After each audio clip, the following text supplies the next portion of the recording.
Thunder. Thunder. Thundercats. No!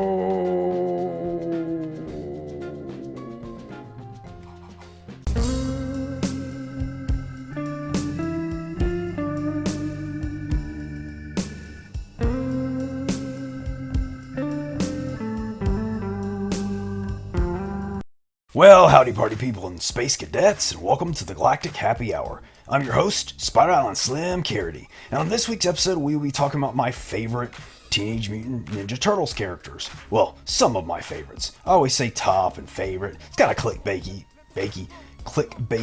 to be sure. But yeah, so I'll be discussing 5 of my favorite Teenage Mutant Ninja Turtle characters. And I'm going to I tried with this list, to kind of go across different properties. Because honestly, I could have done an entire list just on the Archie characters. So let's get started. And number 5 is Renette, or Renee. Not actually positive how you pronounce it. I've never heard it said out loud, but I'm going to say Renette. So Renette from the Mirage Teenage Mutant Ninja Turtles comic from 1986. And she first appeared in issue number 8. Now, Renee, whatever her name is, was a busty and scantily clad apprentice to Lord Simultaneous, who was the Time Lord, or Time Master. Someone who could affect the time stream, basically. Well, Renette was kind of mischievous, and she took her master's time scepter, and she got caught, so rather than dealing with her punishment, she took off to the year 1986, met the Turtles, and hijinks ensued. Yep. And she was just a fun, kind of quirky, oddball-like character in a somewhat serious, dark series, because those original Mirage Turtle comics, they were not for kids, and they were pretty dark. And she was just a lot of fun, and great design. Love that scantily clad, busty outfit, and the big goofy headpiece with the clocks on it. Yeah, good stuff. And a piece of trivia about Renette is she actually pops up in the new IDW comic book series, which is a totally different continuity, but it's the exact same Renette. I guess since she was from another dimension, she could just jump through different dimensions and kind of jumped from Mirage to IDW. I thought that was really spiffy. Now, they redesigned the character, though, which was not classic Renette. That was not spiffy. Now, speaking of Renette, one of my most vivid memories, and this is an oddball one, of the character, in 5th and 6th grade, mainly 6th grade, when Turtle Mania really hit. I had a small group of friends. There was probably 4 of us, sometimes 5. But I went to a small little private school, so actually the 6th grade was 3 students. The 5th grade was 2 students, and so on, and we were all kind of in the same room, the upper grades like that. And so the 2 friends in the group were the other 6th graders, and then one of the 5th graders, and sometimes that other 5th grader, but not really. Anyway, that's a lot of backstory just for this. But one of the friends in the group, the 5th grader, who was actually my closest friend in the group, he, for some reason, had a picture of himself, like a photograph, and he cut his head out. And for whatever reason, he put his head over Renette's head. So it was his head on Renette's body. No clue why. He thought it was super hilarious. It kind of was an awkward bachelor party kind of moment, if you know what I'm talking about there. That scene in Bachelor Party with the... Yeah. And speaking of that friend and that awkward story, that leads me to the next entry on the list. And I'll explain why in a minute. And that is Bebop and Rocksteady from the first season, and only the first season, of the Teenage Mutant Ninja Turtles 1987 cartoon series. So I guess kind of the pilot episodes, the mini-series, so to speak. Now, the reason I differentiate between first season and everything else is they were just totally different characters. When they first came on, they were tough and mean, like kind of punks. Well, definitely kind of punks. And they were tough characters, and they really gave the Turtles a run for their money. And the voices were different. Even the character design was kind of different. Granted, it wasn't different voice actors, It was just the way they did their lines was different. But then I guess maybe they were too scary, or they wanted the kitty to show up because of parents groups' complaints. And talk about parents groups, they always messed everything up in the 80s. But so they just kind of toned them down. So kind of after the first season, they started making them just more comic relief, and they eventually got really kind of soft and just not what they were. Not the fearsome characters they were. They were just kind of comic reliefy guys that hung around. But that first season, man, I thought they were so cool. They were originally designed by Peter Laird, the Peter Laird, for the Playmates line. But interestingly, their names, story, and background came from a writer named David Wise.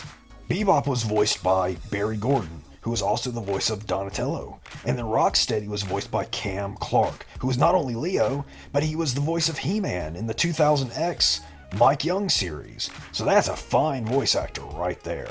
I quite like that Cam Clark, and that's my favorite He-Man. So there you go.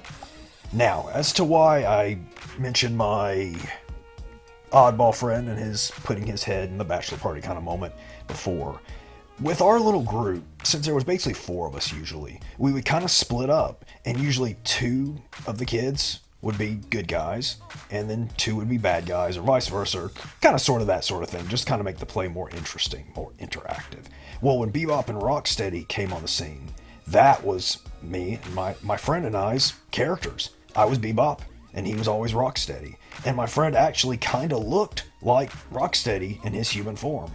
Whereas I didn't look anything like Bebop in his human form, I had almost an exactly matching pair of sneakers. Mine were blue, not red, but still, I thought I was so cool in my Bebop sneakers. And we would just play on the playground, and we would run around, and it was total trashing time all the time. Good times, good memories, Bebop and Rocksteady. And number 3 on the list is Shredder from the 2003 series. And this is hands down my favorite Shredder. It's also the darkest Shredder, probably the most evil Shredder of all the Shredders that have ever shredded. This one was not like the 87 one. He was not played for any kind of comic relief. He was dark, he was serious, and okay, we're getting into spoiler territory here. So if you haven't seen the 2003 series, which I highly recommend, it's actually my favorite of all the TV and movie Turtles adaptations that has ever been. Jump ahead a few minutes, because I don't want to spoil this for you. Are you gone? Are they gone? Are they gone? But this Shredder was actually not a human. He was an Ultron. And an Ultron is basically, in the original Mirage comic, there was no Krang per se. It was actually a full race of the brain-like creatures in the stomachs of robot bodies. But in the original series, the original comic series, the robot bodies were so much cooler looking than the kind of not very threatening looking bald guy that Krang was in the stomach of in the 87 animated series. These were much more robotic, classic sci-fi. I mean, that was one of the beauties of the original Mirage series, was just how much classic sci-fi was in that series. So anyway, the Ultrons were this race of aliens inside the stomachs, and they weren't actually really bad guys either. The Turtles just kind of stumbled across them, and there was their whole origin with the TCRI building and all that kind of stuff, but they weren't bad. But anyway, Ultron Shredder, this Shredder whose name I can't pronounce, Churrell or something, he was definitely evil. And he was basically a war criminal responsible for the deaths of millions of people. And he ended up crash landing on Earth during the feudal Japan period, and he took the identity of the Shredder with his robot body from a legend he had heard. And so this Shredder was actually the little brain guy inside of a robot Shredder body. You don't find that out until much later in a scene where they think they killed him, cut off his head, but nope, he gets back up later because he wasn't even there. Wasn't even a real head. It was just a robot. Surprised they didn't notice this. But he was very, very cool, very tough, very evil. And even though he was small, even in his little brain body form, he could kick some butt. In the Turtles Forever film, where they crossed over the 2003 series with the 87 series, he knocked around the 87 Shredder like he was nothing. Great stuff. Highly recommend that film too, but kind of have to have seen the 2003 series for it really to hit home. Now, Ultron Shredder was voiced by Scotty Ray. And a piece of trivia here, this Shredder was not Orokosaki. That was a character called the Tengu Shredder, who was a demon who had fused with the warrior Orokosaki. And Tengu Shredder did make an appearance in the series, but it wasn't this guy, and it wasn't the main Shredder of the series. That was Ultron Shredder. Cool stuff. Yeah, watch that show. It is excellent. And now I think we should take a commercial break. Surprise! Oh, what a surprise! Open your presents! Yeah! It's Raph the Magnificent! Hey, the rabbit pops up! Here's another one! Yeah, open mine! No, mine! It's Crazy Clown and Mike! Wow, extendo legs! Open this one, dude! Come on! Oh, it's Party Reptile Leo! What does he do? Yeah! Bodacious birthday turtles, just what I've always wanted. Teenage Mutant Ninja Turtles! Teenage Mutant Ninja Turtles! And we're back with the horoscope of the week. And this week's horoscope goes to Aquarius. Aquarius, the universe is vast and mysterious. The chances of actually meeting alien life in one's lifetime is slim at best. See what I did there? Slim, because my name's Slim. Oh, the humor never stops around here. But what was I saying? Oh yeah. But though the chances are slim that you will ever, or the average person will ever actually meet an alien in their lifetime, there's a good chance you will be destroyed by aliens. Sorry, Aquarius. And number 2 on the list, and this is one of my all-time favorite characters who I spoke about, not really in length, but I spoke about in my favorite Ninja Turtles episode that I already kind of did before, which was, this is very redundant of, and that is Mondo Gecko, the Archie Comics series Mondo Gecko from which was TMNT, or Teenage Mutant Ninja Turtle Adventures. And Mondo first appeared in issue 18, which was titled Mondo Metal from 1991. And he was designed by Ryan Brown, who from research, this Ryan Brown character designed a lot of the Teenage Mutant Ninja Turtle characters, including Wingnut and Screwloose, and of course, Mondo. And Mondo was the member of a metal band called Merciless Slaughter, who were practicing or performing or something, I forget, in one of Shredder's old bases. He was exposed to mutagen, and surprise, surprise, he got turned into a mutant gecko. Now this character, I mean, he really just hit all the right notes for me. Ha! See what I did there? All the right notes? Oh, the humor, it never stops. But I mean, he was a musician, he had long hair, he was in a metal band, he skateboarded. I mean, he was just a perfect character for a little me. And I really liked him and still like him to this day. And it's cool that they've started releasing new figures. There's the cartoon version, which is a darn Target exclusive, so I've never actually even seen it in person. And then there's the Ultimates line. But I keep hoping for an Archie version of him, because that's still the definitive version of him for me. Yeah. And number 1 on the list, and probably no surprise for anyone who's seen my previous video, is Raphael. But that is only the Raphael from the Archie comic series. Now let's talk about that Archie comic series for a second, just so you can really get an idea for it. And I think a lot of people maybe write it off because it was by Archie, but it is hands down my favorite Turtles adaptation of any kind of all time. And basically the first 5 issues started exactly the same as the 87 cartoon series.